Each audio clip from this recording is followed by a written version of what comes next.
Hello friends, welcome to एडुऑन में आपका स्वागत है। आज हम डिस्कस करेंगे बस्तर के इतिहास के बारे में। पिछले जो क्लासेस थी उसमें हमने देखा था जो छत्तीसगढ़ में भारतीय राजवंश का प्रभाव पड़ा और जो छत्तीसगढ़ में धीरे धीरे जो क्षेत्रीय राजवंश हैं उनका उदय कैसे हुआ उसकी चर्चा हमने पूरी की है। आज हम लोग देखेंगे इसमें बस्तर के इतिहास में जो नल वंश है, जो राजवंश शुरू होता है क्षेत्रीय राजवंश, वहां से लेकर जो अंग्रेजों का आगमन होता है बस्तर में, उसका पूरा इतिहास इस क्लास में हम लोग देखेंगे। तो आज हम शुरुआत करते हैं बस्तर के साथ। तो बस्तर का यह नाम कैसे पड़ा यह आपको जानना चाहिए। बस्तर का जो नाम है उस पर आपको जानना चाहिए कि नाम कैसे पड़ा। यह नाम मिलता है कि जो राजा रहते थे बस्तर के क्षेत्र में, जो राजा रहते थे, कहा जाता है इतिहासकारों के द्वारा कि वो बांस के तले रहा करते थे, बांस के नीचे रहा करते थे, क्योंकि मोस्टली यहाँ पर बांस के पेड़ या पौधे जो हैं मिलते थे। तो बांस के नीचे रहने के कारण इसका नाम पड़ा बस्तर। तो कैसे, अगर आप देखें, बांस और नीचे को कहा जाता है छत्तीसगढ़ी में तर, तो बांस और तर को मिलाने से क्या बन जाएगा? बस्तर। बस्तर। तो यह पहला नामकरण आपको यहां से मिलता है, जो बस्तर का नाम पड़ा। दूसरा जो नाम मिलता है वह एक कहानी और मिलती है कि जब काकतीय वंश के राजा हमारे छत्तीसगढ़ की ओर या दक्षिण भाग में, जहां पे जो बस्तर है उस क्षेत्र में आए हुए होंगे, तो वो जब दंतेश्वरी माता के पास गए तो दंतेश्वरी माता ने उनके साम्राज्य के लिए जो जगह चुनी वह कैसे चुनी कि उन्होंने अपना वस्त्र जिस क्षेत्र में फैलाया या जितने एरिया तक उनका वस्त्र फैला, उस वस्त्र के नाम पर यहां का नाम पड़ा बस्तर। बस्तर क्योंकि वो जिस एरिया में कवर हुआ वह साम्राज्य कहलाया बस्तर। तो दूसरा नाम कैसे पड़ा? वस्त्र से, माता दंतेश्वरी के वस्त्र से यहां पर नाम पड़ा बस्तर। तो यह मैंने बताई जो दो किंवदंतियां हैं या लोगों के द्वारा जो कहानियां थी उसके द्वारा। तो यहां पर हम जान चुके हैं बस्तर के नामकरण में। बस्तर का क्षेत्र अगर देखें तो इसका क्षेत्र जो है, आज जो वर्तमान में एक छोटा सा आप जिला देखते हैं वह ना होकर यह बहुत बड़े एरिया में फैला हुआ था। आप देख रहे हैं, अभी तो आप यहां इस क्षेत्र में देखते हैं बस्तर को, परंतु यह बस्तर उस समय प्राचीन काल में पूरा महाराष्ट्र से लेकर इसका एरिया इधर उड़ीसा तक फैला हुआ था। उड़ीसा तक फैला हुआ था और इधर गोदावरी नदी तक और ऊपर नर्मदा नदी के आसपास के क्षेत्र तक इस बस्तर का एरिया या क्षेत्रफल हम उस समय देख सकते हैं जब प्राचीन काल की बात करते हैं। बस्तर को और भी अलग अलग नामों से जाना जाता है। पहला जो नाम हम देखते हैं वह देखते हैं दंडकारण्य, दूसरा जो नाम है महाकांतार, तीसरा दक्षिणापथ और चौथा चक्रकोट। जिसमें से दक्षिणापथ क्यों कहा जाता है? क्योंकि दक्षिण के राजाओं के द्वारा यहां पर प्रवेश किया जाता था। तो जैसे सातवाहन राजाओं को दक्षिणापथ इसीलिए कहा जाता था क्योंकि दक्षिण मार्ग में यह स्थित है। दूसरा जो चक्रकोट, चक्रकोट जैसे जानते हैं चित्रकोट जो जलप्रपात है, और यहाँ पर उस समय पे चक्रकोट राजाओं का निवास भी हुआ करता था। तो उस राज्य होने के कारण, चक्रकोट राज्य होने के कारण इसका नाम क्या पड़ा था? चक्रकोट भी देखने मिलता है। तीसरा जो हमें देखने मिलता महाकांतार। महाभारत के जो पुस्तक है उसमें कांतार वर्ड से, कांतार नाम से हम इसे देखते हैं, और महाकांतार नाम इसलिए पड़ा क्योंकि यह 3 क्षेत्रों को कवर करता है, बस्तर, कोरापुट और कालाहांडी। ये 3 क्षेत्रों के साथ मिलाकर इसको बोला जाता है महाकांतार। और जो सबसे पहला नाम लिखा हुआ दंडकारण्य। दंडकारण्य के बारे में मैं आपको थोड़ी सी एक कहानी बताता हूं जिससे आप इसको समझ सकेंगे कि ये दंडकारण्य नाम कैसे पड़ा। एक इक्ष्वाकु वंश के राजा हुआ करते थे जिनका उत्तर क्षेत्र में, यानी जो मध्य प्रदेश और उत्तर प्रदेश के क्षेत्र में राज्य हुआ करता था, उस क्षेत्र के राजा जो हैं उनका एक पुत्र था दंड। और जो राजा दंड था वह बहुत ही उत्पाती और उद्दंड राजा था, जिसके कारण से इक्ष्वाकु राजा के द्वारा इसे छत्तीसगढ़ का जो बस्तर का एरिया है वह क्षेत्र राज करने के लिए दे दिया जाता है, और दंड राजा का यह क्षेत्र हुआ करता था। और इनके द्वारा या जिनका जो शासन था, यहाँ पर एक ऋषि हुआ करते थे जिनका नाम है शुक्राचार्य। शुक्राचार्य का जो आश्रम है, राजा दंड एक बार इनके आश्रम में चले जाता है बिना अनुमति के। बिना अनुमति के जाने के कारण यहाँ पर शुक्राचार्य को बहुत गुस्सा आता है और उनके द्वारा राजा दंड को श्राप दिया जाता है कि आपका जो राजपाट है, जो इस क्षेत्र का राजपाट है, वह पूरा समाप्त हो जाएगा, भस्म हो जाएगा और यहाँ पर बस बचेगा तो वह बचेगा जंगल। तो यहाँ पर आप जो नाम देख रहे हैं दंड, तो यह नाम पड़ा दंड, राजा दंड के नाम से। और जो अरण्य नाम आप देखते हैं उसका नाम क्या हो, उसका अर्थ ही होता है वन। तो राजा दंड को श्राप मिलने के कारण यह पूरा जो बस्तर का क्षेत्र, आज भी आप क्या देखते हैं, यहाँ पर जंगल ही जंगल देखने मिलता है। तो उसी के कारण राजा दंड के नाम पर यह अरण्य बना और दंडकारण्य बना। तो यहाँ चीजें आपको क्लियर हो गई। तो ये 4 नाम है, आपको याद रखना है। कोई भी एक नाम आपको पूछा जा सकता है कि बस्तर का प्राचीन काल में नाम क्या हुआ करता था। और बस्तर का जो नाम है, जैसे ही राजवंश आते हैं तो आप 13वीं-14वीं शताब्दी में ये बस्तर नाम आपको देखने मिलता है। बस्तर का जो इतिहास है वह प्राग ऐतिहासिक काल में भी जुड़ा हुआ था। पुराणों में तो हमने देखा ही, अब जो प्राग ऐतिहासिक काल में भी जो आदि मानव हुआ करते थे, उनके शैलाश्रय और गुफा यहाँ पर देखने मिलते हैं। जो इंद्रावती, जिसे जीवनदायिनी कहा जाता है, उसके आसपास के पहाड़ों में जो उपकरण हैं, इनके द्वारा जो आदि मानव जो इस उपकरण का उपयोग करते थे जानवरों को मारने में या खुदाई करने में, ये सब उपकरण इस जगह पर मिले हैं। और हाल ही में जस्ट ये कुछ समय की पहले की बात है, एक गुफा मिली है केस काल में के पास एक गुफा मिली है जिसका नाम है कठन गुंडी। जो गुफा है, इस गुफा में मानव के द्वारा, जो आदि मानव है, उनके द्वारा जो शैल चित्र बनाए गए थे गुफाओं में, वह शैल चित्र यहाँ मिले हैं। और वो शैल चित्र कैसे थे? लाल रंग के थे। मोस्टली आप देखेंगे जहाँ भी जितने भी शैल चित्र हैं आपको लाल रंग मिलेंगे, क्योंकि उस समय लाल रंग इनके द्वारा प्रयोग किया जाता था। तो लाल रंग की चित्रकारी इन गुफाओं में हमें देखने मिलती है। और ये बिल्कुल अभी करंट का क्वेश्चन है, तो आपके करंट अफेयर के क्वेश्चन में कठनगुंडी के बारे में पूछा जा सकता है कि यह कहाँ स्थित है। तो आपको बताना है कि यह किस काल में स्थित है, बस्तर के क्षेत्र में स्थित है। तो इस प्रकार से हम क्या जानते हैं कि बस्तर का क्षेत्र जो है प्राग ऐतिहासिक काल में भी जुड़ा हुआ था। और यहाँ पर जो सबूत मिल रहे हैं, उसके साक्ष्य जो मिल रहे हैं, उससे हमें यह जानकारी मिलती है कि उनकी सामाजिक व्यवस्था भी किस प्रकार रही होगी, उनका रहन सहन कैसा रहा होगा। और ये जुड़े हुए किससे थे, कौन से काल से? प्राग ऐतिहासिक काल, या दूसरा नाम महापाषाण काल के नाम से भी हम इसको जानते हैं। आगे जब हम थोड़ा बढ़ते हैं, तो जब विदेशी लोगों का यहाँ आगमन हुआ होगा, बस्तर के क्षेत्र में विदेशियों का आगमन हुआ होगा, रोम, ग्रीक, यूनान, इस तरह के जो विदेशी लोग हैं यहाँ आए थे, जिसमें एक था अगस्त नाम का एक राजा था जो बस्तर में आया था।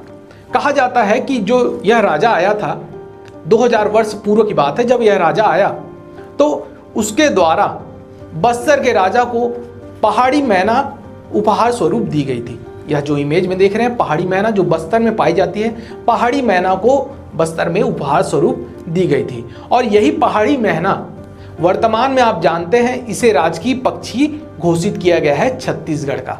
2002 में, वर्ष 2002 में राजकीय पक्षी भी इसे घोषित किया गया है। और एकमात्र यह कहाँ मिलता है? बस्तर में। अच्छा, इसका एक साइंटिफिक नेम भी पूछा जा सकता है, साइंटिफिक नाम भी पूछा जा सकता है, उसे भी मैंने लिखा है, यहाँ पे देख लेंगे, ग्रैसुला रेलिगियोसा। आपको ये क्वेश्चन पूछा जा सकता है।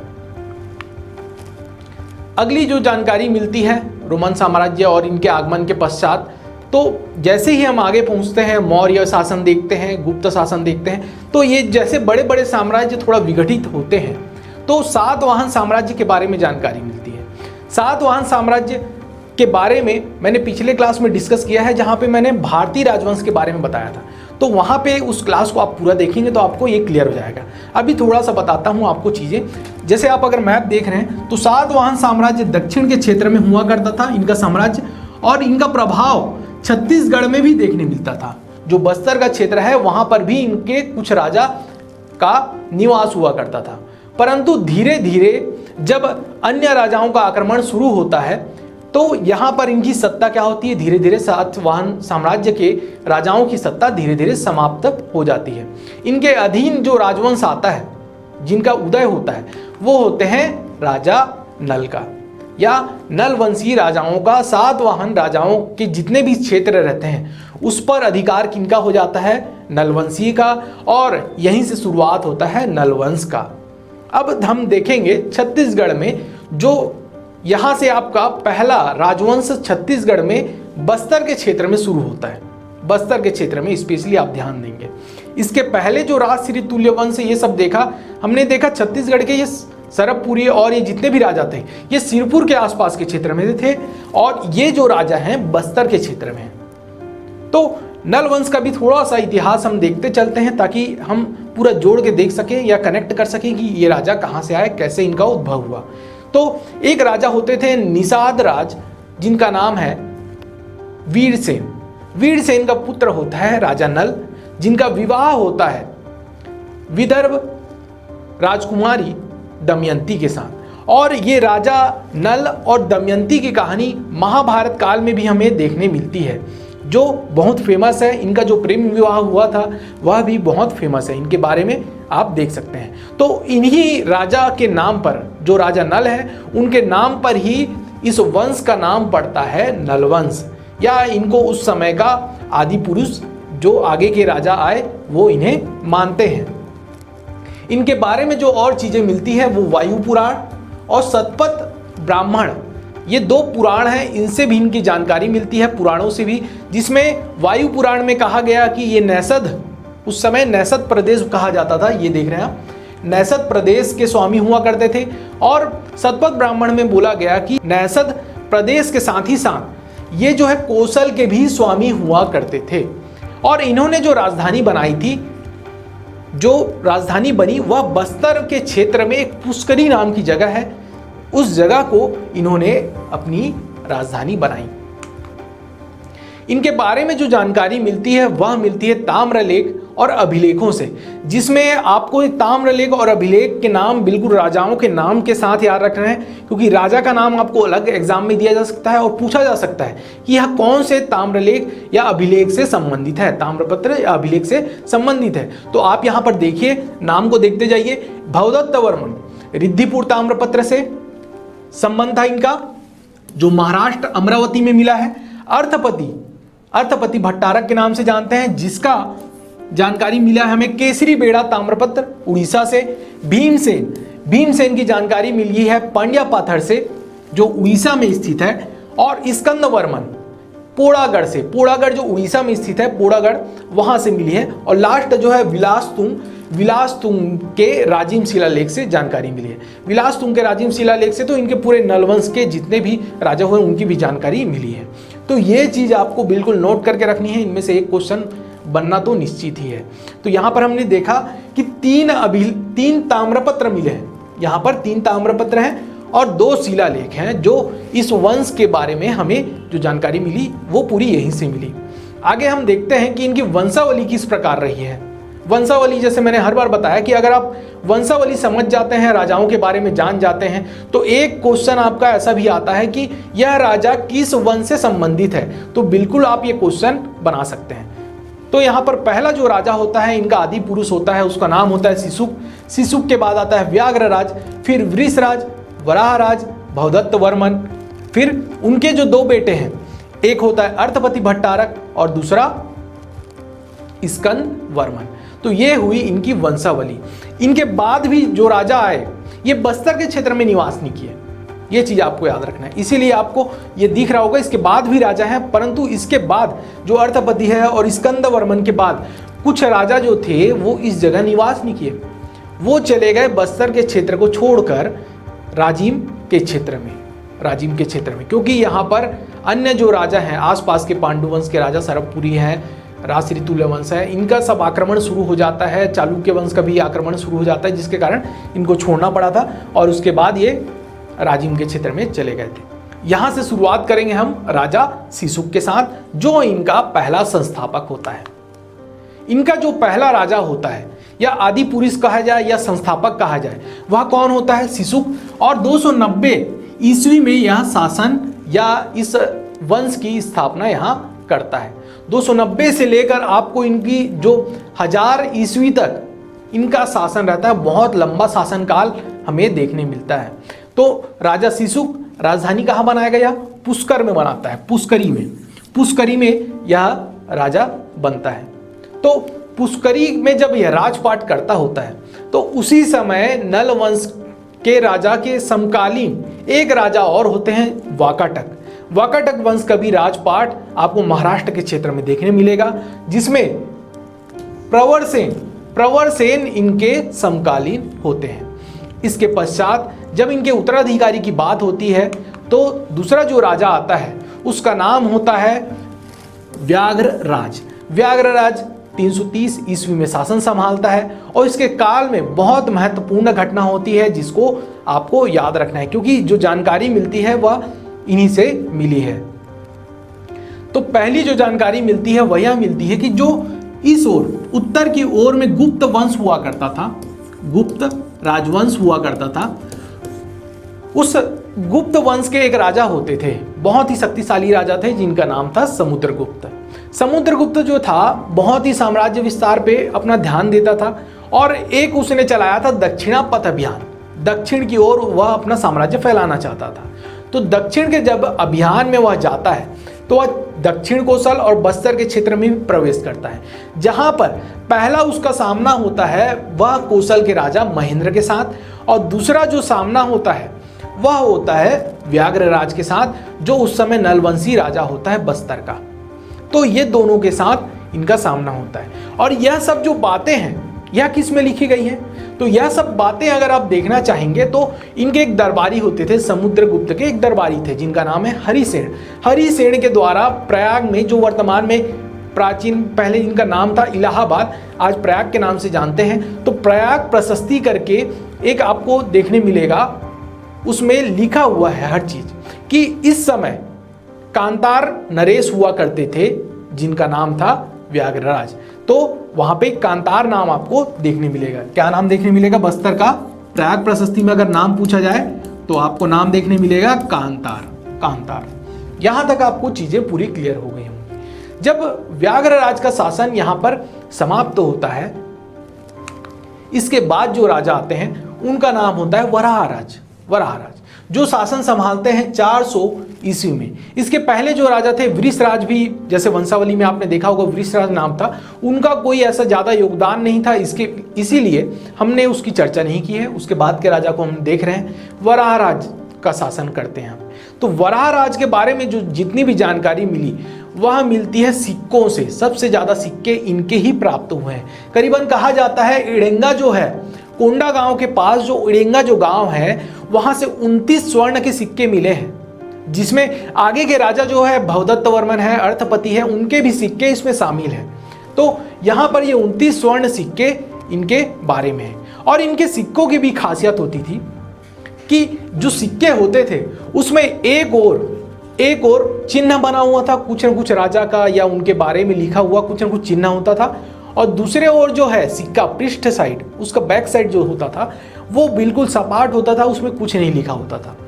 और अगर चिन्ह की बात करें तो एक सिक्का ऐसा मिला है जिसमें ऊपर की ओर, सिक्के के ऊपर की ओर आधे भाग में नंदी जो बैल है उसकी आकृति हमें देखने मिलती है, बैठी हुई नंदी बैल की आकृति देखने मिलती है, और नीचे की ओर लिखा हुआ है वराहराज पेटिका। वराहराज नाम, श्री वराहराज, ये नीचे की ओर सिक्के में लिखा हुआ है। बिल्कुल आप ये जो चीज़ें मैं बता रहा हूँ उसको ध्यान देंगे, क्योंकि बहुत सारे अलग अलग जो इतिहासकार थे उनके नोट्स से या उनके जानकारियों से यह सब ली गई है। इसीलिए आपको एक एक पॉइंट समझना जरूरी है एग्जाम में कहीं से भी, क्योंकि क्वेश्चन लेवल आपका धीरे धीरे बढ़ने वाला है, तो उसकी तैयारी भी आपको बिल्कुल वैसे ही करना है। इतिहास में आपको साक्ष्य मिलते हैं ये सिक्के और अभिलेखों से, इसीलिए आपको ये पॉइंट नोट करते जाना है। इसके बाद जैसे मैंने बताया कि नंदी आकृति मिल रही है, तो नंदी बैल किसकी सवारी थी? तो शिव जी की सवारी थी। तो शिव जी की सवारी थी, तो ये कौन से धर्म के अनुयायी होने चाहिए? तो ये थे अनुयायी शैव धर्म के। शैव धर्म के ये अनुयायी थे। जिसके और भी जो साक्ष्य मिलते हैं वह मिलता है एक गोबरहीन करके गांव था, जहां से 22 शिव और विष्णु मंदिर मिले हैं। शिव जी की और विष्णु जी की मंदिर मिले हैं। इससे और ये जो तथ्य हैं ये बहुत प्रबल हो जाते हैं। इसके बाद जो हम देखते हैं कि वराहराज का जब शासनकाल चलते रहता है, तो मैंने जैसे बताया कि वाकाटक नरेश इनके समकालीन होते हैं। महाराष्ट्र के क्षेत्र में वाकाटक नरेश इनके समकालीन होते हैं। तो वाकाटक नरेश होता है एक जिसका नाम है नरेंद्र सेन। नरेंद्र सेन के द्वारा बस्तर के कुछ क्षेत्र में आक्रमण किया जाता है। शुरुआती आक्रमण नरेंद्र सेन के द्वारा किया जाता है और कुछ क्षेत्र पर यह अपना आधिपत्य जमा लेता है। यह बातें हमें देखने मिलती है इसके शासनकाल में। और जब इनके साथ टकराव होते रहता है, इसी समय वराहराज की मृत्यु हो जाती है और इनका शासनकाल समाप्त हो जाता है। इसके बाद हम देखते हैं सबसे शक्तिशाली राजा इनका, जिनका वैभव भी कहा जाए तो बहुत दूर तक फैला हुआ था, जो आप पूरे जब जानकारी में बता दूंगा तो आप इससे समझ जाएंगे इसे इनके बारे में। तो ये राजा कौन थे? भवदत्त वर्मन।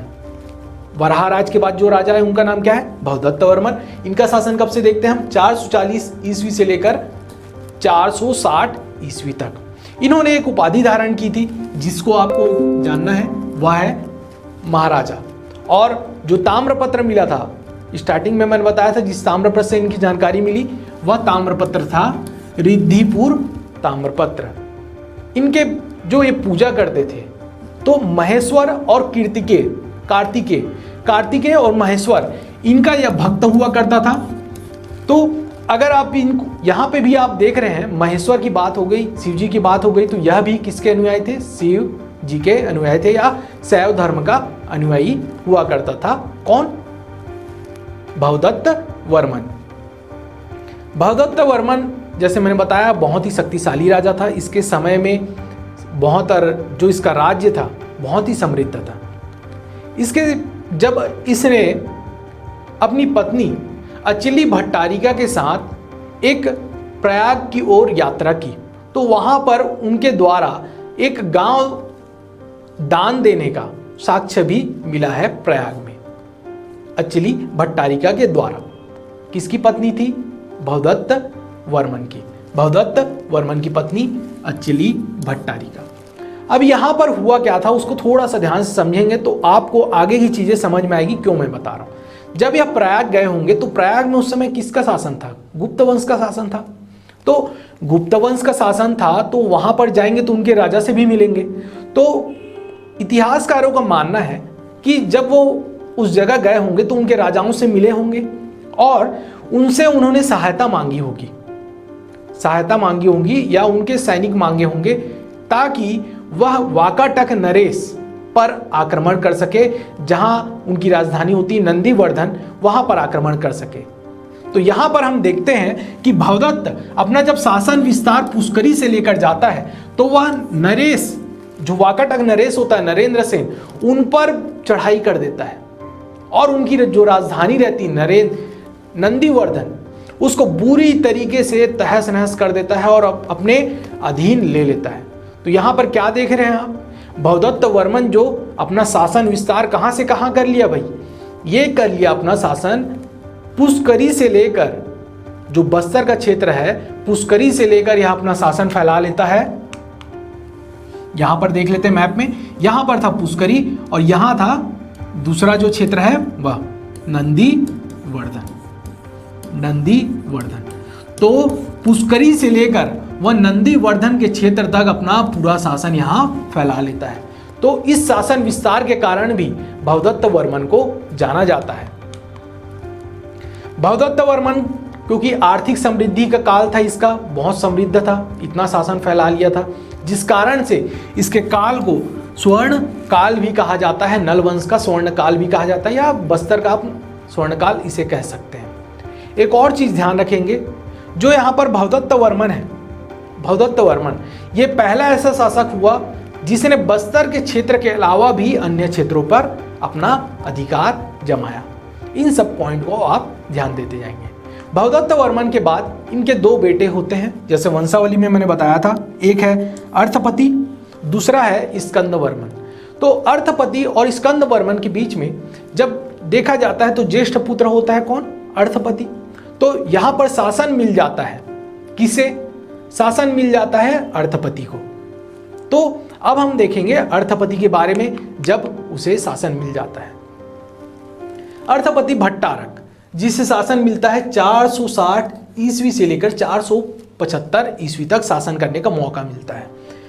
तो थोड़ा सा पीछे हम देखते हैं इनके पिता के बारे में। इनके पिता ने तो भवदत्त वर्मन ने अपना शासन कहाँ तक फैला लिया था, नंदीवर्धन तक। वहाँ के राजा को पराजित कर दिया था, उनकी राजधानी तहस नहस कर दिया था। तो क्या वाकाटक नरेश जो है शांत बैठेगा? शांत बैठेगा? नहीं। तो वाकाटक नरेश शांत नहीं बैठे। उनके जो आगे आने वाली पीढ़ी थी या जो राजा हुए, उनमें जो है पृथ्वीसेन द्वितीय के द्वारा पुष्करी में आक्रमण किया जाता है। और इस बार पराजय किसे झेलनी पड़ती है? इस बार पराजय झेलनी पड़ती है अर्थपति भट्टारक को। अर्थपति भट्टारक को यहाँ पराजय झेलनी पड़ती है और बुरी तरीके से इसकी राजधानी इस बार समाप्त हो जाती है और वाकाटक नरेश यहाँ पर इनके क्षेत्र को पूरा जीत जाते हैं। तो ये चीजें बिल्कुल ध्यान देंगे। किसने आक्रमण किया? पृथ्वीसेन द्वितीय ने।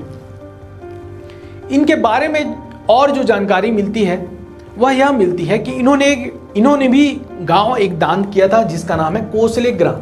कोसलेक ग्राम इन्होंने एक ब्राह्मण को दान दिया था, जिससे यह अनुमान हम लगा सकते हैं कि यह बहुत दानी हुआ करता रहा होगा या दानी शासक रहा करता था। इसके बारे में और जो अभिलेख मिलते हैं, एक तो दुर्ग में पुलिया करके एक जगह है जहां से अभिलेख मिले हैं, और एडेंगा के जैसे मैंने बताया थे स्वर्ण सिक्के जो हैं उसमें भी इसके साक्ष्य मिले हैं। यह अपनी पिता की तरह ही शिव का उपासक था। आप देखते जा रहे हैं यहाँ पर सब शैव धर्म के अनुयायी मिल रहे हैं, वैसे ही यह भी अपने पिता की तरह उपासक था। और महाराज और भट्टारक, इनका जो नाम था एक्चुअल में आप देखें तो अर्थपति था। अर्थपति इनका ओरिजिनल नाम था, वास्तविक नाम था। परंतु जो भट्टारक था, इनकी माता का नाम मैंने बताया था अचली भट्टारिका। तो भट्टारक जो उपाधि इन्होंने ली अपनी माता का नाम लेते हुए लिए, क्योंकि दक्षिण के क्षेत्र में मोस्टली भट्टारिका वर्ड या भट्टारक वर्ड यूज किया जाता था, जिस कारण से इनका नाम क्या पड़ता है? अर्थपति भट्टारक। इसके बाद हम देखते हैं कि इनके जो सिक्के हैं, इनके भी जो सिक्के हैं उसमें मिलता है कि श्री अर्थपति राजस्य लिखा हुआ इनके सिक्कों में मिलता है। अर्थपति के बाद जब शासन हम देखते हैं तो इनके भाई को इनका शासन मिलता है। अर्थपति का शासन भी बहुत ही छोटा रहता है, ज़्यादा उनके बारे में जानकारी नहीं मिली। इनके बाद जो शासन आता है वह आता है स्कंद वर्मन का। स्कंद वर्मन, यहाँ पर मैं बताना चाहूँ ये किसका भाई है? भवदत्त वर्मन का तो बेटा है, परंतु अर्थपति का यह भाई है। स्कंद वर्मन को जो शासन मिलता है 475 ईस्वी से लेकर 500 ईस्वी तक। इसके बारे में जानकारी कहाँ से मिलेगी? पोड़ागढ़ अभिलेख से, जो उड़ीसा में स्थित है। उड़ीसा, ये बार बार मैं शिलालेख और ताम्रपत्र के बारे में चर्चा इसलिए कर रहा हूँ क्योंकि एक क्वेश्चन आना इसमें से फिक्स है, इसीलिए मैं इस शिलालेख के बारे में चर्चा करता हूँ। तो पोड़ागढ़ शिलालेख से इनकी जानकारी मिलती है। और यह भी किसका उपासक होता है? भगवान शिव का उपासक होता है, भगवान विष्णु का भी उपासक होता है। जिसमें हम देखते हैं कि गौरहीन जो उड़ीसा में एक जगह है, वहाँ से विष्णु जी की मंदिर की एक मूर्ति मिली है जो इसके द्वारा बनाया गया था। किसके द्वारा? स्कंद वर्मन के द्वारा बनाया गया। स्कंद वर्मन का शासनकाल बहुत ही कठिनाई भरा रहता है, क्योंकि जब अर्थपति के बाद, अर्थपति के समय में आक्रमण हो गया था पुष्करी में, और राजधानी कैसे हो गई थी? तहस नहस हो गई थी। तो स्कंद वर्मन को तो शुरुआत से शासन संभालना था, अपना राजपाट फिर ठीक ठाक करना था। तो इसके द्वारा ही पुष्करी को फिर से जीर्णोद्धार किया जाता है या पुनर्निर्माण पुष्करी के द्वारा किया जाता है। तो यह कौन किया? स्कंद वर्मन। और मैंने बताया कि कठिनाई भरा होता है क्योंकि इस समय अलग अलग क्षेत्रों से पूरे राजाओं का आक्रमण बस्तर के क्षेत्र में होने लगता है, जिसमें हम देखते हैं 4 राजाओं के बारे में। एक तो राष्ट्रीय तुल्य वंश के बारे में, जहां पर उन्होंने इसके कुछ क्षेत्र पर अधिकार जमा लिया था। दूसरा जो है पांडु वंश, पश्चिमी भाग में पांडु वंश आ जाते हैं और पांडु वंशों के द्वारा भी यहाँ आक्रमण हो जाता है। वाकाटक नरेश के बारे में तो बताया है कि वाकाटक का तो आक्रमण यहाँ पे होते ही रहता था, इससे भी ये परेशान थे। और आखिरी जो है चालुक्य राजा कीर्तिवर्मन प्रथम, इनका जो आक्रमण होता है इसके बाद तो इनकी सत्ता समाप्त ही हो जाती है। सत्ता समाप्त हो जाती है और इन सब आक्रमणों से बचने के लिए जो बाकी के इसके बाद के जो नलवंश के राजा हैं वो क्या करते हैं, इस क्षेत्र को छोड़कर बस्तर का जो क्षेत्र है यहाँ पर आप देखेंगे चले जाते हैं कोसल की तरफ, दक्षिण कोसल की तरफ। ये आपका हुआ बस्तर का क्षेत्र, ये इतना आपका बस्तर का क्षेत्र। अब ये इस क्षेत्र को छोड़कर ये चले आते हैं रायपुर महासमुंद के क्षेत्र में और यहाँ पर ये आकर निवास करने लगते हैं, जिसमें आप इनकी वंशावली देख सकते हैं। इसमें से बहुत ही कम क्वेश्चन आते हैं क्योंकि ये इतने शक्तिशाली राजा नहीं थे और इनके बारे में जानकारी भी बहुत कम मिलती है। जिसमें आप राजाओं के नाम देख सकते हैं, पृथ्वीराज, विरूपराज, विलासतुंग, पृथ्वी व्याघ्र, भीमसेन, और आखिरी जो हमको जानकारी मिलती है वो नरेंद्र धवल। नरेंद्र धवल के बारे में जानकारी मिलती है जो इस वंश का आखिरी शासक था। आखिरी शासक कौन हुआ? नरेंद्र धवल। तो थोड़ा थोड़ा हम देख लेते हैं जो प्रमुख राजा हैं उनके बारे में कि इनका क्या योगदान था। इसके पहले मैं बताता हूं, एक स्तंभराज जो राजा थे उनके जो अभिलेख मिले हैं वह दुर्ग की कुलिया से मिले हैं, जिसमें स्तंभ और नंदराज दो राजा के बारे में या उनके विषय में जानकारी मिली है। और जो इनके समकालीन थे, कहा जाता है सरबपुरी शासन का उदय इनके समकालीन ही हुआ था। और सरबपुरियों का अगर शासन आपने पढ़ा होगा तो कहाँ हुआ था इनका शासन? सरबपुरियों का शासन किस ओर था? सिरपुर में। सिरपुर में इनका क्षेत्र हुआ करता था स्तंभराज। तो स्तंभराज के बाद जो राजा आते हैं उनका नाम होता है पृथ्वीराज। पृथ्वीराज जो है कुछ थोड़ी कोशिश करते हैं और नलों के द्वारा जो राज्य स्थापित किया गया था उनकी प्रतिष्ठा बनाने की कोशिश करते हैं। और यह जानकारी कहाँ से मिलती है हमें? इनके जो चिकित्सा शास्त्र के उपकरण थे उनसे इनकी जानकारी मिलती है कि ये चिकित्सा शास्त्र में भी पारंगत थे। इसके बाद जो इम्पोर्टेंट जो राजा है उनका नाम है विलासतुंग। विलासतुंग से एक प्रश्न आने की संभावना है क्योंकि इनका जो योगदान है आप खुद ही अभी देखेंगे। तो विलासतुंग इनका सबसे इम्पोर्टेंट जो राजा होता है। इनके द्वारा जो अपना शासन है, महानदी और तेल नदी, ये दो क्षेत्रों पर इनका अधिकार होता है। और इनका एक जब पुत्र है, वह जब इसके पुत्र की जब मृत्यु हो जाती है तो अपने पुत्र की स्मृति में वह एक मंदिर बनाता है, एक विष्णु मंदिर बनवाता है, जिसको आप राजीव लोचन मंदिर के नाम से जानते हैं। और इसके बारे में जो लिखी गई हैं बातें वह द्रुग हस्तिन के द्वारा, ये द्रुग हस्तिन जो लेखक है राजिम शिलालेख को लिखा था। वहां पे जितनी भी जानकारी है वह किसके द्वारा लिखी गई है?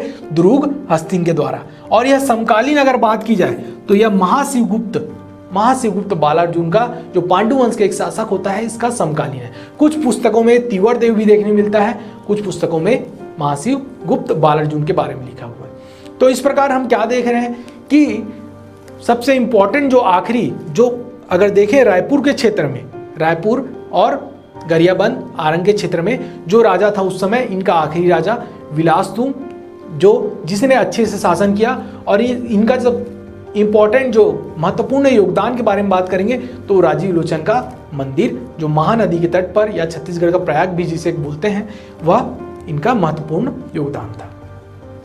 इसके बाद जैसे मैंने बताया नरेंद्र धवल जो था, इनका कैसा राजा था? आखिरी राजा था, इस वंश का आखिरी राजा था। और इस प्रकार जो नलवंशी राजाओं का यहाँ पर वंश जो है समाप्त हो जाता है। इसके बाद हम देखेंगे जो नागवंशी राजा है, छिंदक नागवंशी राजा है, उनका प्रभाव आएगा और उसे हम बस्तर को रिलेट करते हुए पढ़ेंगे। तो यहाँ पर आपने क्या देखा? मैंने बस्तर को शुरुआत से बिल्कुल इसके नामकरण से लेकर जो राजा यहाँ पर आकर अपना पूरा राजपाट संभालते हैं उसकी पूरी हमने चर्चा कर ली है। और धीरे धीरे यह हमारी जो श्रृंखला है यह चलती रहेगी।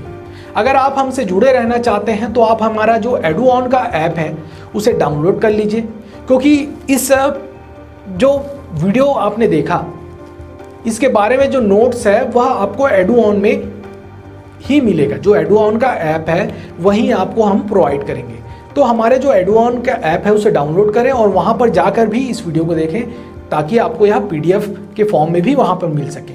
दूसरा क्या कर सकते हैं, आप हमसे जुड़े रहने के लिए हमारा जो एडुऑन का YouTube चैनल है उसे सब्सक्राइब कर लीजिए, वहाँ भी हम आपको जानकारी देते रहेंगे। तीसरी जो बात है वह मिलेगी आपको हमारे फेसबुक के पेज से। फेसबुक में जो एडुऑन का पेज है उसे भी आप फॉलो कर लीजिए ताकि हमारा जो CGPSC का पूरा जो कोर्स है उसके बारे में आपको जानकारी मिल जाएगी और हमारे अन्य विषयों की भी जो डेमो वीडियोस हम प्रोवाइड कर रहे हैं वह भी आप फेसबुक है, यूट्यूब है और एडुऑन का जो हमारा ऐप है वहां से आपको यह मिल जाएगा। इसी के साथ यह वीडियो मैं समाप्त करता हूं। धन्यवाद। जय छत्तीसगढ़।